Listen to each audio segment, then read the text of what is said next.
He looked as if he was deep in thought. Zhao saw this, and looked at him thoughtfully. He vividly remembered what happened just minutes earlier. Perhaps Lu Sheng might still be shaken from his confrontation with Lian Jibei. He shook his head and thought Lu Sheng was, well, after all, still a kid. With a comforting voice, Zhao spoke up, urging him not to dwell too much on what happened earlier. He tells him that in the pursuit of the peak of martial arts, bloodshed is inevitable, and it's not his fault. With a more serious tone, Zhao then tells him that even if something had gone wrong, the Divine University would always have his back. Other vice principals gathered around, nodding in agreement as Zhao continued. End of the day, Jidao Martial Saint isn't the only 9th level martial saint out there. Lu Sheng nodded as if he understood, though he still looked somewhat troubled. Zhao's gaze on Lu Sheng grew more complex as he began to understand why Lu Sheng had opted to forego the second task. When Lu Sheng hid behind his back after Lian Jibei got aggressive, and see how he is still shaken till now. In Zhao's eyes, it was natural for someone like Lu Sheng, or perhaps anyone his age, to be scared when facing a grandmaster level opponent. He let out a sigh, thinking to himself that while Lu Sheng possessed remarkable talent, expecting him to also have the courage and temperament of a seasoned martial artist was simply asking too much. However, Zhao felt a pang of regret, since becoming a disciple of a martial saint required more than just talent. It saddens him to see that as the tournament progressed, the chances of Lu Sheng becoming a disciple of the martial saint become slimmer. Shaking his head, Zhao then walked away. You must have been wondering why Lu Sheng hid behind Zhao. Why hadn't he kicked Lian Jibei's ass? Could it be that the author had too much booze and forgot how powerful our boy really was? But of course that wasn't the case. It turned out that everything was part of Lu Sheng's act. He had intentionally made himself appear fearful and hidden behind Zhao, setting the stage for his next plan. Obviously it worked out, and Lu Sheng's acting was on point, thus everyone believed him. With a cold smirk, Lu Sheng turned his gaze towards Lian Jibei. Although he couldn't see his face, he could imagine how furious he must be. Lu Sheng will for sure get rid of Lian Jibei, however. He has other plans for him. The competition was far from over, swiftly moving into the 9th round. On the stage stood the last 4 contenders: Lu Sheng, Jack, a blue-haired girl, and a middle-aged man from the Heaven and Earth Martial School, who was notably the oldest out of the 4. This middle-aged man had participated in 4 previous martial arts tournaments. However, his progress to this point in the tournament owed as much to good luck as to his skill. He looked calm and composed on the outside. However, internally, he was screaming. After all, he didn't stand a chance against any of the 3. Recalling most people who went up against Jack had ended up severely injured, and considering just how strong Lu Sheng was, he hoped desperately to face the blue-haired girl instead. She was cute, amiable, and much more gentle in her attacks, even apologizing if she accidentally hurt her opponent. In his eyes, she was practically an angel. Trying to maintain his composure, he approached the draw box. Gritting his teeth, he drew his lot, and to his surprise, his expression shifted to one of sheer relief. His luck had turned out to be incredibly good once again. Jack was next, however, his expression souring instantly. Observing this, Lu Sheng couldn't help but step forward. Clapping Jack on the shoulder and leaning close to offer some cheeky advice, he told him that there was no need to worry. There was still time to buy insurance. He even went so far as to offer to recommend a reliable company, where the payout was so swift it came the day after a client's demise. Jack jerked his head up at these words, his face breaking into a sweat as he quickly shrugged off Lu Sheng's hand, his body trembling as he stared back at him. Lu Sheng chuckled, easing the tension by saying it was just a joke, then said, after all, he was still wary of Lian Jibei himself. Hearing this, Jack was more relaxed, though his voice still trembled a bit as he retorted, telling Lu Sheng to not treat him as Doug or underestimate him. Lu Sheng shook his head and walked a few steps forward while whispering he thought Jack was actually worse than Doug. A lot of trash talk from Lu Sheng. Holy moly. Afterward, leaving no room for further banter before he stepped off the platform to prepare for the next match, Jack stayed on the stage a bit longer, perhaps a bit stunned. He then glowered at Lu Sheng before finally walking down. Meanwhile, at the Jidao Martial School side, Jack was whispering to Lian Jibei, both keeping their eyes on Lu Sheng. From the look, they didn't seem very happy. Lian Jibei's gaze was cold and menacing, his teeth clenched as he internally vowed to make Lu Sheng pay eventually. Lu Sheng, aware of the murderous intent directed at him from behind, knew his trash talk had effectively made the 2 mad. Lu Sheng sighed, fully aware that if he were to ever take drastic action against Lian Jibei, he needed a justified cause, one that would make everyone agree that it was deserved. Such a scenario would smooth the path for whatever came next. The growth in his martial prowess made him acutely aware of his current limitations. In the face of true power, he had to play by others' rules. If he were strong enough, he could disregard the dictates not only Jidao Martial School, but also martial saints. However, what comes Lian Jibei's way is fully deserved, especially since Lian Jibei and his son were already marked by their egregious sins. For now, he couldn't act as he wished, even when dealing with awful criminals. To alter the course of history, he needed to become the strongest, to set his own rules. Thus, he knew he must continue to strive harder. As the match between the blue-haired girl and the middle-aged man from the Heaven and Earth Martial School finished, surprisingly it took longer than most had anticipated, lasting a full 10 minutes before a winner was declared. To the audience, it seemed like a thrilling fight, but only the 2 of them knew it was largely staged. The middle-aged man likely pleaded with the girl to spare him the embarrassment of a quick defeat, allowing him to retain his dignity in public. Great Grandmaster Jiang recognized the act, but simply shook his head, his gaze then drifting to Lu Sheng, suspecting the next match would not proceed as smoothly. Then came the moment everyone had been waiting for, the exciting match of Lu Sheng versus Jack. The atmosphere in the arena shifted dramatically as they took the stage. The crowd buzzed with rumors of how Lu Sheng had kicked Doug's ass, and many cheered. Turned out that Doug was an awful person, and had done some awful things over the years.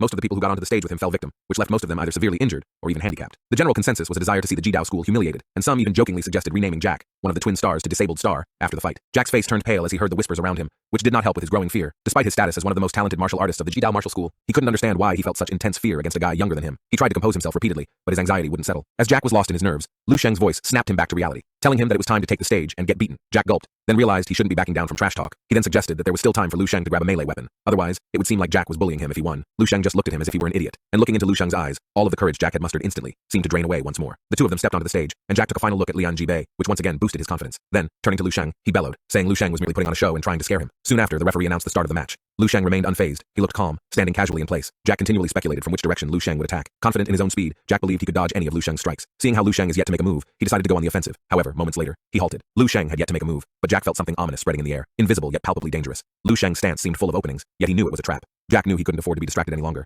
He then used his first technique, channeling his internal energy throughout his body, concentrating it all in his feet. This was his secret technique, extreme speed. In the next instant, his figure vanished, charging at Lu Sheng like a bolt of lightning. He swiftly reached Lu Sheng and drew his dagger, thrusting it straight at him. Jack focused all his strength on this single strike, intending to finish off the fight. Jack's dagger pierced the air, even breaking the sound barrier. Zhao marveled at Jack's speed. At the same time, Great Grandmaster Jiang suddenly stood up, his eyes wide with amazement, whether from the beauty of the strike or something else he spotted. As Jack thrust his dagger, he was shocked to find Lu Sheng no longer in front of him. The next moment, he heard the sound of metal shattering. He couldn't believe what he was seeing. His dagger, a 6th-level melee weapon made of the finest materials, had split into pieces. By then, Lu Sheng was behind him, commenting on how slow Jack was. As Jack turned around, Lu Sheng's figure vanished again. Jack attempted another attack, but he couldn't keep up with Lu Sheng's movements, hearing only the repeated taunt. Too slow, far too slow. The voice contained psychic energy. As Jack knelt on the stage, sweat pouring down his forehead, Lu Sheng's taunting voice echoed around him, yet he couldn't even catch a glimpse of his movement. The relentless pressure finally shattered Jack's composure completely. He crumpled, his hands clutching his head as he yelled in disbelief and despair. Impossible! Jack. His face went pale, his once prized speed seeming like a turtle before Lu Sheng. Suddenly, he was grabbed by his back collar, lifting him effortlessly off the ground. Lu Sheng felt a twinge of disappointment at how Jack collapsed so quickly. Seeing Lu Sheng's expression, Jack's face twisted in a grimace, his forehead beaded with sweat. Suddenly, veins bulging, his internal energy turned a vibrant green and radiated outward. Yet Lu Sheng's grip remained as tightly as ever, seemingly unbothered by the wind,